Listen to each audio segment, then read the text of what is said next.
The silence on the other end of the phone wasn't an empty silence. It was full of things. Full of satisfaction, of power, of a silent victory I didn't even know was underway. It was the kind of silence they give you when they want you to understand that the conversation is over, even if no one has hung up. "I'm sorry, honey," my mother-in-law Brenda finally said, in a voice that was anything but contrite.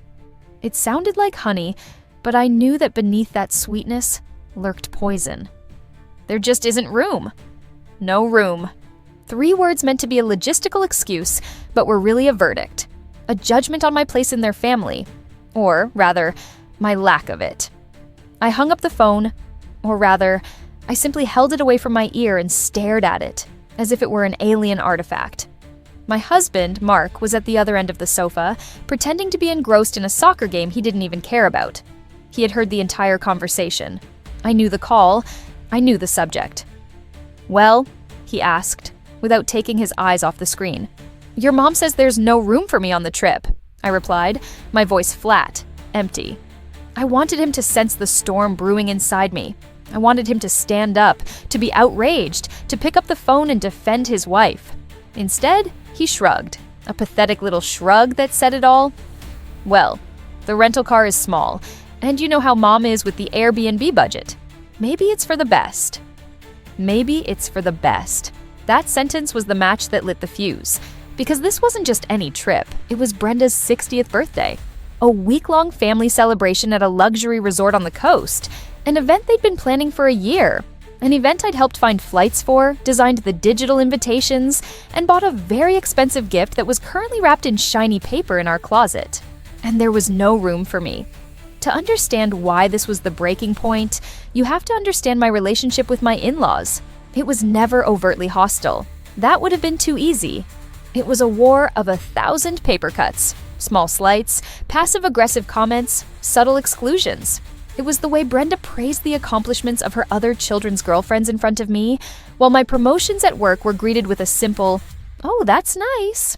It was the way her father, Frank, always called me by Mark's ex's name, then laughed, "Wow, this memory of mine." He did it every time.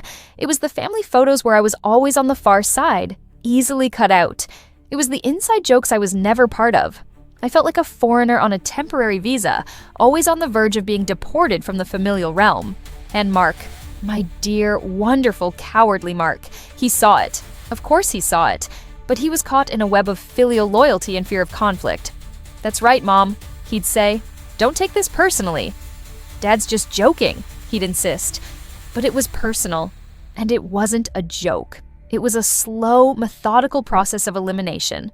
So when Brenda said there's no room, she wasn't talking about a bed or a car seat. She was saying, "You don't belong. We don't want you here." I looked at Mark, who was now looking at me, a pleading expression in his eyes, pleading with me to let it go, not to make a scene, to swallow my pain, as always. And at that moment, something inside me clicked. It wasn't a loud click. It was a quiet, final click. Like a lock clicking into place. The door to the pleaser, desperate to please daughter-in-law closed forever. And the door to the woman who was going to reclaim her self-worth swung wide open. "You're right," I said to Mark, my voice surprisingly calm. He looked relieved. "Yeah? Great, babe. I knew you'd understand." "Yeah," I continued, rising from the couch. "Maybe that's for the best. I need some air." I left the room and went upstairs to my home office. I didn't need air. I needed a high-speed internet connection. I opened my laptop. The airline logo lit up on the screen. I searched for flights to the same destination, on the same dates. I found one, first class. I booked it without hesitation.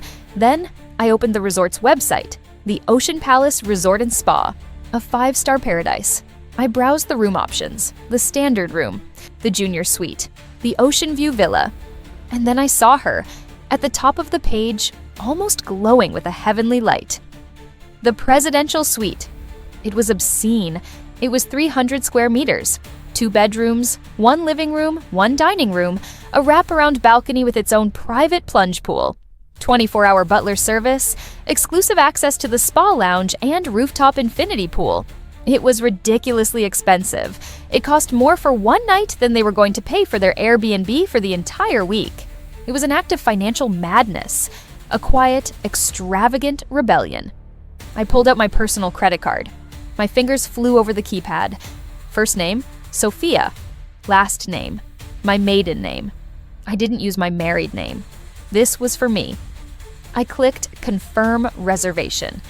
The confirmation screen appeared in a cheerful shade of green. Congratulations, Sophia. We look forward to seeing you in the presidential suite. A slow, genuine smile spread across my face for the first time in days. I didn't say anything to Mark. I packed my bags in secret while he was at work. I packed my best dresses, the ones they always said were too flashy. I packed my most daring bikinis. I packed the book I'd been meaning to read for months. The day they left, I acted normal. I wished them a safe trip. Have a great time on your mom's birthday, I said to Mark with a smile. Blow her a kiss for me. He hugged me, relieved to be spared the drama. Thanks for being so understanding, honey. I'll make it up to you. Oh, don't worry, I replied. I'm sure you will.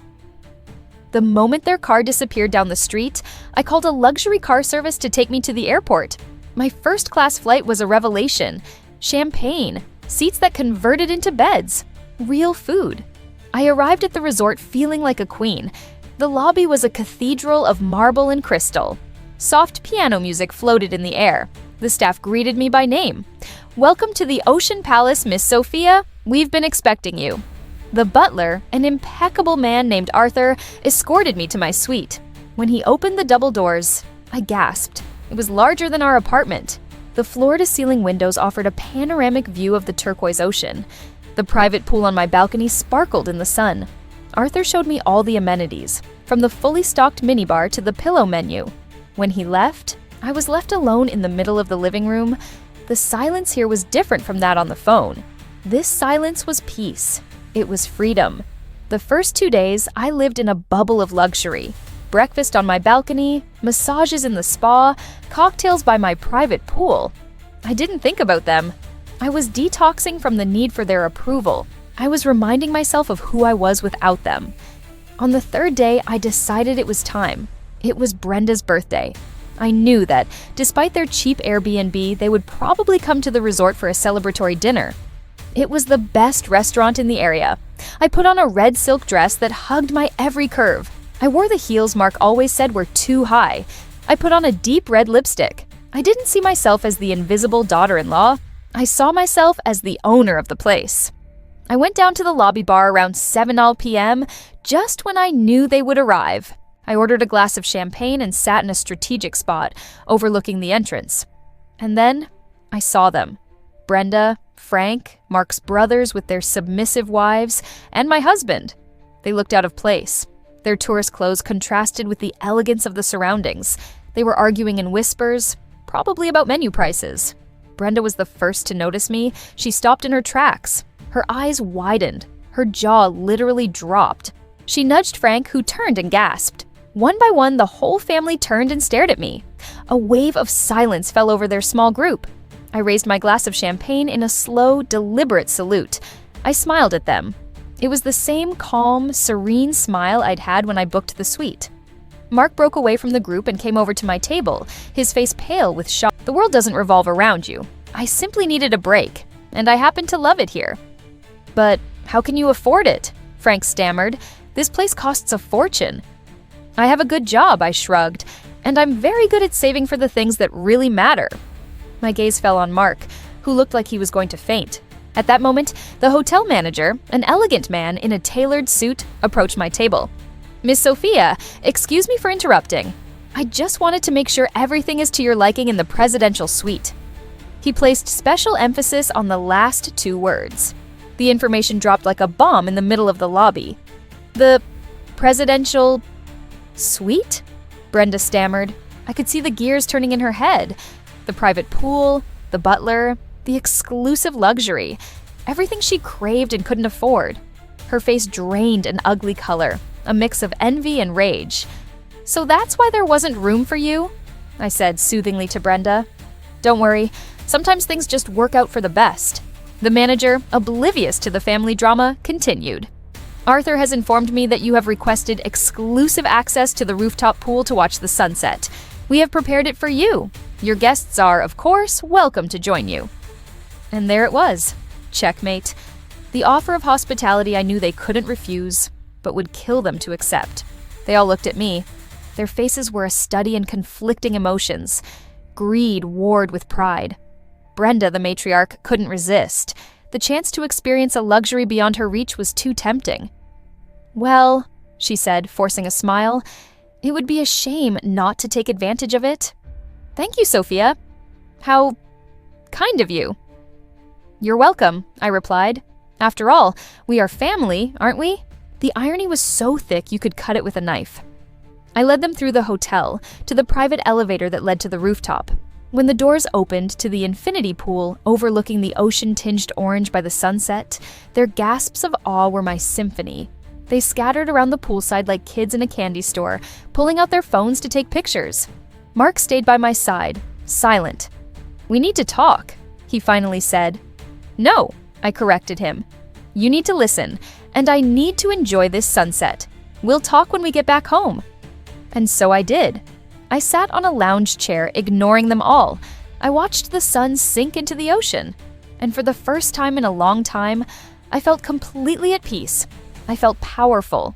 I felt free. The rest of the trip was a subtle power play. Texts poured in.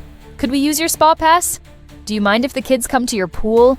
I responded to each one with a polite, sorry, I'm looking for some peace and quiet on my vacation. I hope you understand. The conversation with Mark, when I returned, was long and difficult, but it was different, because I was different.